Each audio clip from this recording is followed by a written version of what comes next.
أعوذ بالله من الشيطان الرجيم بسم الله الرحمن الرحيم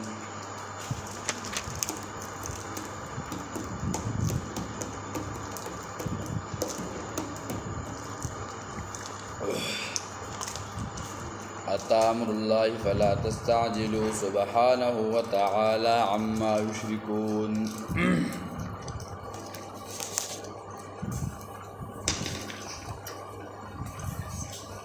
سورة حجر شروع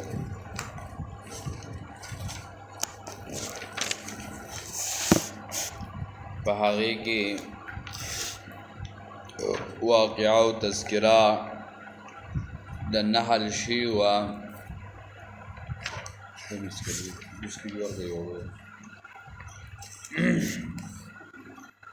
او اولنے آیت هغه ذکر شیو چې په هغې کې د الله د عذاب تذکره وه او بیا عقیده چې سبحانه وتعالی عما یشرکون پاک دی الله تعالی وتعالی اوچت دی عما یشرکون د هغې نه چې دوی ورسره شریک جوړی منزه او پاک ذات دی د هر عیب او نقصان نه د هر کمی او زیاتی نه الله زورور ذات دی څوک ورسره شریک کوي یا څوک شریک جوړی د هغې نه پاک دی ينزل الملائکة بالروح من امره على من یشاء من عباده برون په دغه آیات کې موږ ویلو فلا تستعجلون دوی تلوار عذاب په تلوار سره غواړي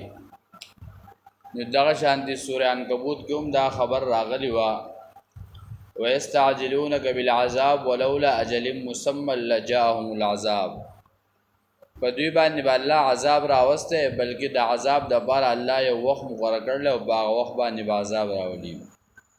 یا یستعجل بها الذین لا یؤمنون بها سوره شورا 50 سپاره 13 آیت کې وایي دوی عذاب غواړي په هغه شي باندې چې دوی په ایمان نه راوړي ينزل الملائکة بالروح بدې کې عصمت بیانوي چې نازلوي الله تعالی ملائک بالروح بروح سره من امره د وجه د حکم خپلنا علی من یشاء باغ چا باندې من عباده د بندگان خپلنا د وجه د حکم خپلنا باغ چا باندې من یشاء جو غواړي من عباده د بندگان خپلنا ان انذروا انه لا اله الا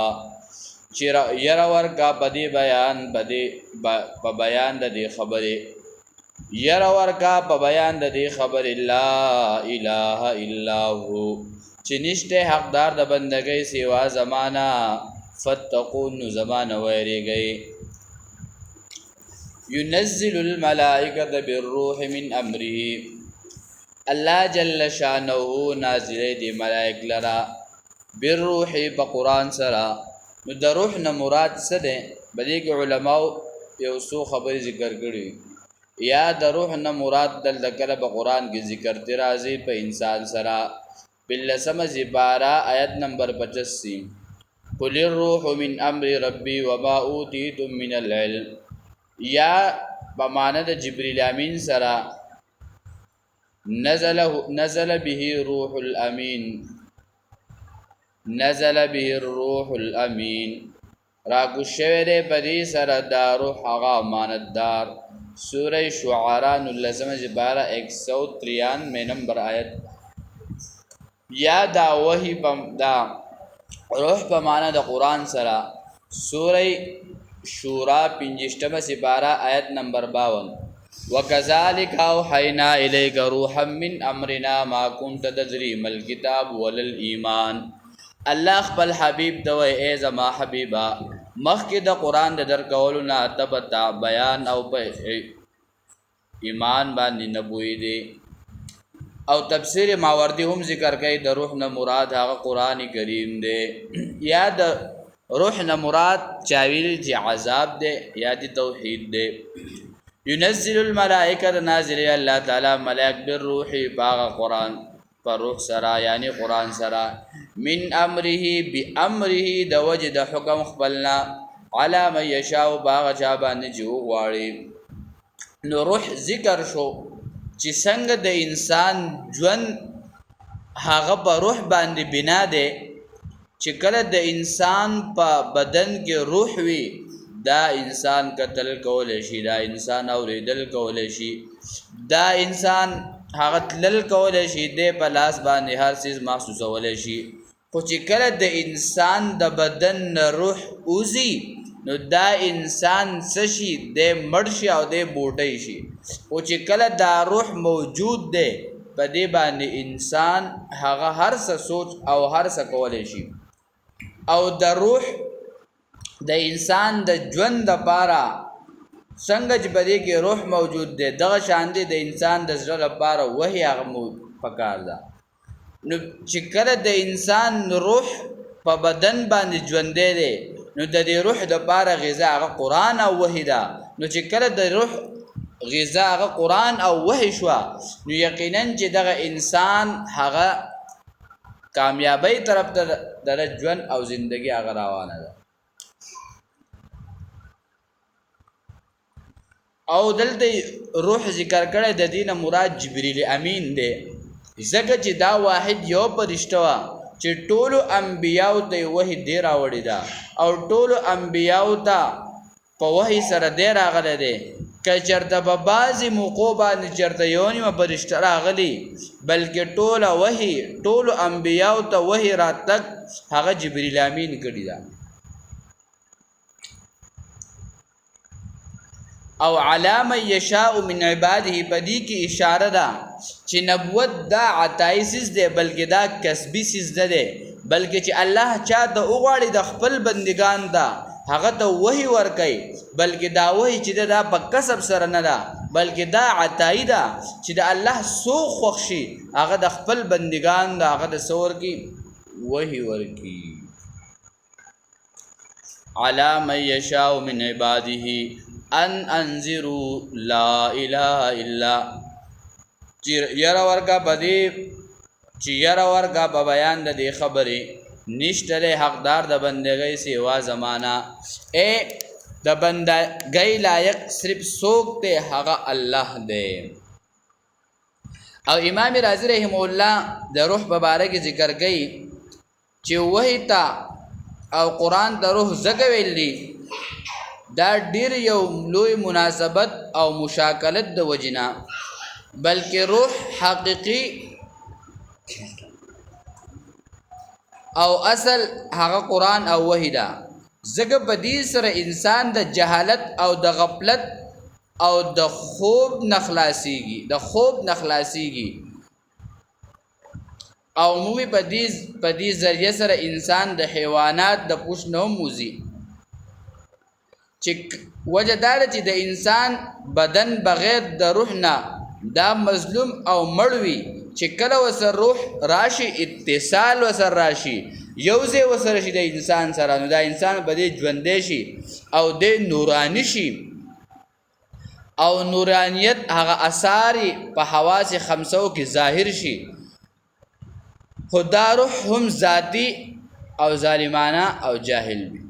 لکه الله پاک فرمای والله اخرجکم من بطون امهاتکم لا تعلمون شیئا سوره انعام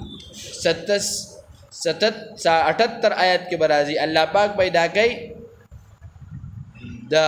میندو د خیر استاد نه هغه چې تاسو په نه پويږئ خو چې کله اتصال د عقل وسر راشي نو دې بیا نورانی وګرځي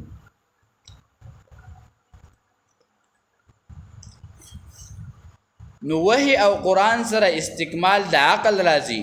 او په عقل سره جوهر د روح کاملیږي او په روح سره کامل د حال او د جسد او د بدن راځي نو معلومه شو چې اصل حقیقي روح هغه وحی او قرآن دی چې کم انسان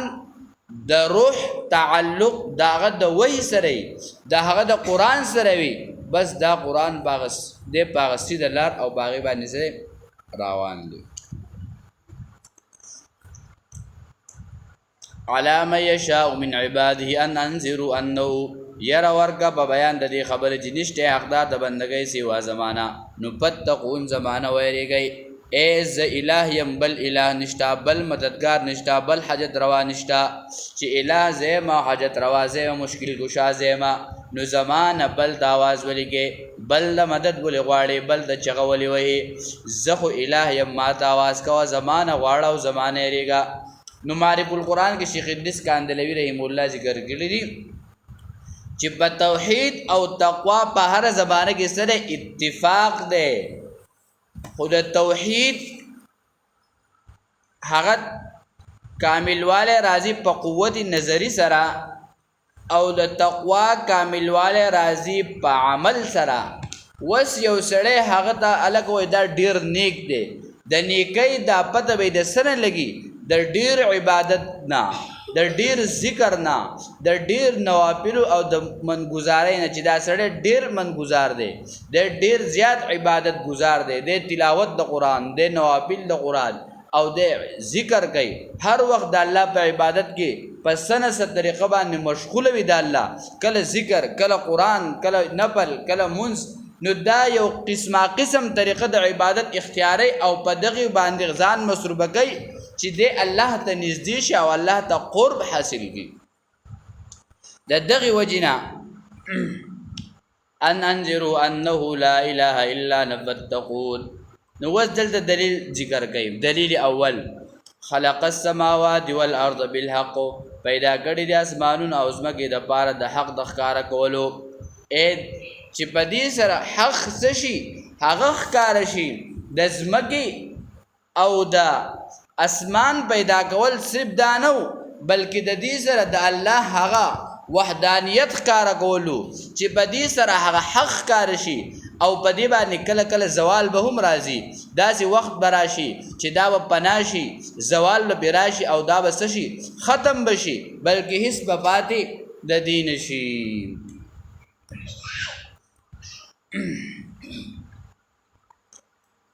تعالی عما یشرکون اوچت دې د هغې نه چې دوی ورسره شریک جوړوي اے الله تعالی د هغه نقصان ده صفاتونه د هغه کم صفات چې پای کې نقصان راځي یا پای کې نقص راځي نو دغه نقص او د دې صفاتونو الله پاک منزه دی الله پاک دی الله زورور دی او هغه سره چې څوک وسره شریک جوړي یا وسره څوک برخیدار په صفات او په ذات کې جوړي الله د دې هر څه سره پاک دی نو اس دویم دلیل ذکر کړي خلق الانسان من نطفه پیدا کړه انسان لره دا نطفه نه فاذا هو خصيم مبين نو دغه کس مقابله کوونکې ښکار دی اے د الله د دین هغه مقابله ښکار کوونکې دی یا فاذا هو خصيم مبين نو دغه کس هغه ناصابانه جګړه کوونکې ښکار دی اے د بسکه جګړه کوي د بدی کې جګړه کوي چې د باز بعد الموت پس د مرګ نه دوباره ژوند نشتا وای مرګ خو یو پیر دی بیا نشتا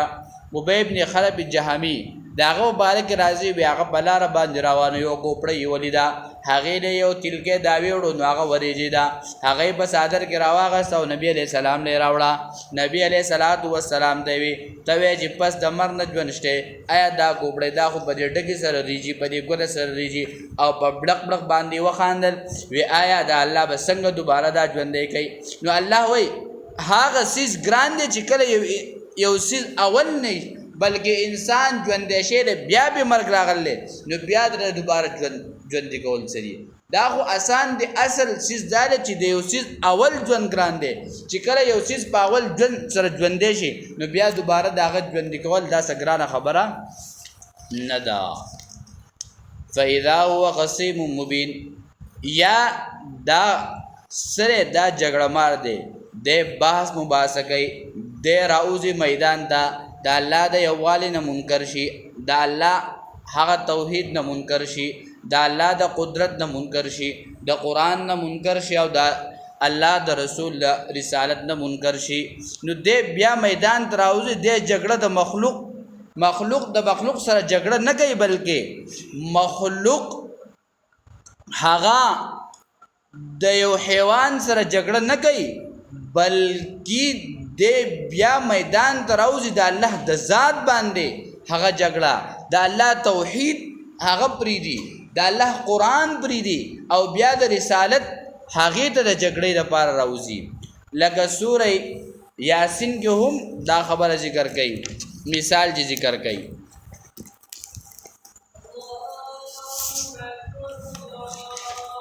سوره یاسین کې الله پاک یو مثال ذکر کوي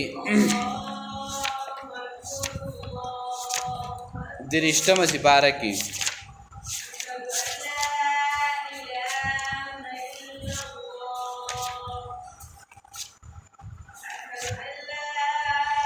وضرب لنا مثلا ونسي خلقا ذکر کړي چې زمونږ د پاره یو اعتراض هیر کړي د پیدایش خپل دوی څوک به ژوندي کې هډو کې هاو او حال دا چې دا خو ذره سره دي دوی د باس بعد الموت نه هلک وای دا هډو کې به څنګه ژوندي کې دا خو ذره ذره شي دا ختم شي دي الله وای انسان د چې کله اول انسان ما ژوندی کو ما ته ګران نو دوباره ژوند خو بیخي ګران دی داس چې کله یو سړی یو سیز نه جوړ کې مارکیټ ډیر او باسي بیا خو د هغې دوباره ژوندي جوړول سکار نه ښکاري سړي ده نو دوی د باس بعد الموت نه سو منکرو او دلته چې انسان ذکر کو نو د انسان اصل حقیقت دا د خاور نه جوړلې بلکې د دین ابن آدم علیہ السلام نه دی بلکې ابن آدم دی د آدم اولاد تی مراد دی او الله وی دا انسان ما د یوې نطفې نه پیدا کړی دی او نطفه داسې نطفه ده که دا ته ودرې دا ودرېدی نه شي که دا یو طرف ته ټینګې دا ټینګېدی نه شي دومره پکې کمزوروالی او دومره پکې ضعف دی او که په یو ځای باندې کې دی د دې لپاره یو خاص کمپریچر دی که څه شی دغه شی پکاري نو دا دومره کمزوري څیز دی او الله وایي ته ما د دې نه وجود ته راوستې په یو طریقه په بله طریقه او بیا مې ته یو مقام ته راورسولې ای زما انسانه ته مې پیدا کړی سره وي او ستا پیدایش د سره باره چې ته بیا دا راوځي زما خلاف او زما په مقابله کې زما میدان ته راوځي زما د قرآن نه انکار کې زما د توحید نه انکار کې زما د پیغمبر نه انکار کې او زما د باس بعد الموت چې وروسته آخرت دی د هغې نه انکار کې وس دریم ذکر کوي والانعام خلقها او څاروي پیدا کړي الله تعالی مخکې وي چې خلق الانسان پیدا کړی د انسان وس وی انعام مخکې کو او خلق وروسته کو نو د انسان صرف پیدا کول اصلو او په څاروو کې پیدا کول اصل نو بلکې دا پیدا کول هم دي خو په دوی کې نور منافع هم دي نو ځکه الله وی والانعام خلقها او څاروي پیدا کړي دي لکم فیها دئب ساو د پاره په هغې کې سامان دی د ګرموالي دپاره او ام المؤمنین عایشه رضی الله تعالی عنها فرمایي نبی علیه صلات وسلام به زما سره خواته موجود او کله کله به زما سره ځان جوخ کو د دې د وجې نه چې ډېر څه شي ګرم شي دب اصل ویل کېږي په یو څیز باندې ځان ګرمول یعنی د وړۍ په وجه باندې د هغې نه کوټ جوړول یو شی بل شی په هغه وجه باندې ځان ګرمول نو دا پکې یو پیدا دویم ومنافع او پیدې دې په دې کې ستاسو دپاره په دې سارو کې پید الوشی ماستا غوړي دا شیزونه دي خورئ دویمه پیدا پکې دا د اولاد دې پیدا کېږي اولاد تاسو په لږ څیز اخیستی دی یو څو ورځې وساتو په یو نیم لا کې اولاد خرڅ کو دا ترقي راغله او دریم چې دا تاسو واخلئ بیا یې خرڅ کوئ ګټې پکې هم وکئ نو پیسې به هم حاصله کوئ نو دا په معنا پکې درې خبرې شي ومنها تأکلون او د هغې نه تاسو خورئ یعنې چې کله زړه وشي چاړه راواخلئ هغه حلال کوئ غوښه دې هم وخورئ نو دا ستاسو دپاره په دې کې څومره پیدې دي والڅلورم دلیل ولکم فیها جمال حین تریحون وحین تسرحون او تاسو لپاره په دې کې ښایست دی کوم وخت چې واپس راولئ او کوم وخت چې سبا وخت کې صحرا ته بوځئ نو اول ماښام ذکر کو وروستی سهار ذکر کو او جمل او ښایست اول ذکر کو چې کله دا ګډې بيزي پوخا به دا طریقه وه چې خلکو به ګډې بيزي راوویستې یو ځای ته یو شپنکی به مقرر کړی او بس هغه به غره ته بوتلي چې ماښام به راغی جوار سړي به خپله د هر سړي هغه بيزه به خپل کور ته لاړه یا به چې غرونه به نه وو نو داسې یو میدان لپاره یو میدان به مقرر کړی و هغې ته به دا ساوري بوتلل نو الله پاک وایي په دې کې ستاسو دپاره جمال دی څنګه جمال دی چې کله د شپه په غوجله کې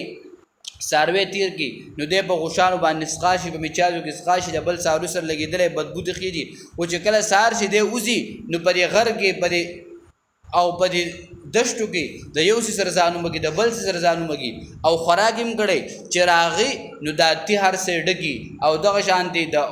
خېټه مړی نو دا چې روان دي دا ډېر خسته خسته ښکاري ځکه چې ماړی کنه او سار چې داغه هوته شي دنده شي نو دا خایس به کې سره شي خو چې کله خوراک او دای کړي نو بیا به کې صحیح خایس وي او په خطر طریقه باندې را روان وي نو دا څه خخکاری پرې کې ساو د پار دا پیدا دي